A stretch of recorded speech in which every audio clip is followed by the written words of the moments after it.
Hello, my name is Currie from the Waikato Rugby Union. Today on the show we have Waikato fitness trainer Brad Mayo. Welcome to the show, Brad. Hey Kent, how's things? And yes, we do have a Currie and Mayo combination here, so I'm sure you viewers at home can make a few jokes out of that. But anyway, Brad, let's get serious here, mate. What does your role entail at the Waikato Rugby Union? So basically, Kent, look after all the strength and conditioning for the pre-academy, and that's my main focus at this time of the year. Entailing into the school comp, first 15 competition. That pre-academy is a very important group for Waikato Rugby and for the development of our players. What does it entail, mate? So basically, trying to educate the boys around good protocols in the gym, and basically just trying to help them get a training age. So when they head off into their first 15 seasons and in future years, they have a good base of training knowledge and basically good protocols in the gym. Because I guess safety is a very important thing in the gym, isn't it? So Yep.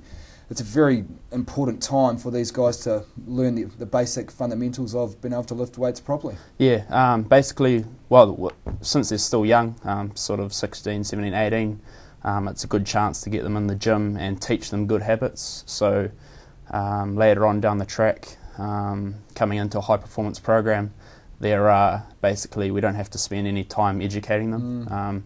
We can just sort of get them straight into the gym and get training. How many in that group, mate? So this year we have 22. Last year we had 20.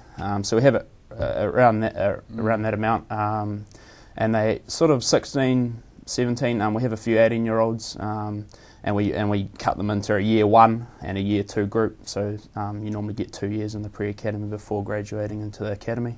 And what types of player are they? Are they guys that have been through age group rugby and played at a national level also? Yep. So basically, there's a few guys that are in the New Zealand under 17 program. That's great. And a few guys that are just starting out, and a few rough diamonds that we can sort of work with later on. So what does the pre-academy training program look like? When does it start? When does it finish? And what does a normal training week look like? Sure. So we start off in November. We go work through a bodyweight progression program, which Dan Baker, he's the trainer at the Broncos, he developed that, and we work through that. You have to graduate from there coming into January when we can start in the gym lifting weights. Basically, a training week would entail 2 gym sessions under the supervision of a trainer in at the stadium gym, and they're expected to do 1 gym in their own time away from supervision. And then if we have guys that need a little bit extra conditioning or whatnot, we give them stuff to work on in their own time. Yeah, that's basically a rough training week.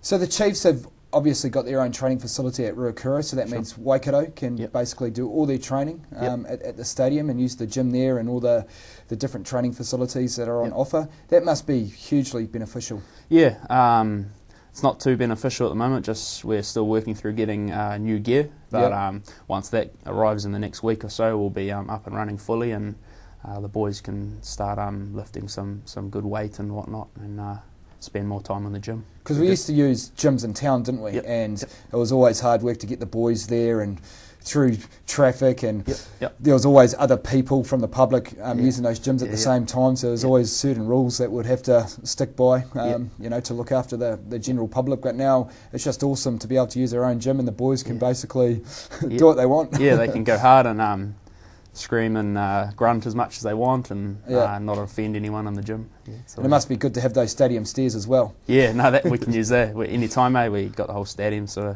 and all the facilities around the stadium with the hills and whatnot. So no, it's good. So what's your deal, Brad? How did you get into being a fitness trainer? So basically, I played age group rugby for Waikato, and sort of got to a point where I was sort of looking at making a career somewhere in the sport industry.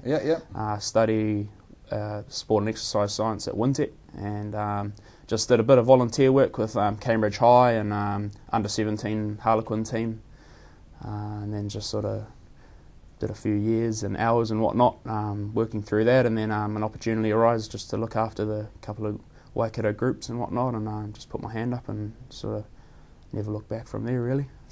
So you're a young trainer that's done many hours of voluntary work for schools, as you've mentioned, and even for the Waikato Rugby, and you've put in a lot of hours for not getting paid in that. But I guess now that you do have a part-time position with Waikato up until October, you'll be looking to go on to bigger and better things. No, definitely. Hopefully I can put my best foot forward, and hopefully the lads' results will speak for themselves, and always makes my job look like I've sort of done a good job.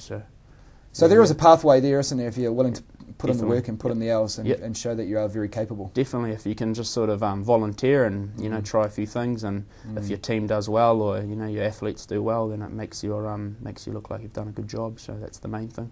That's great. So what is your goal? To be trainer of the All Blacks one day? Oh yeah, maybe just small steps at this stage.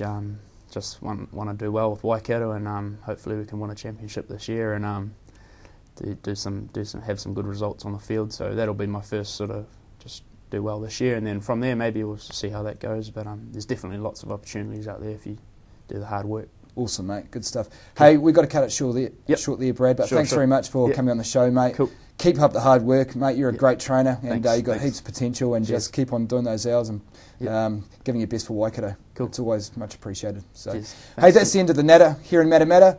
Katrina will be back with you after the break.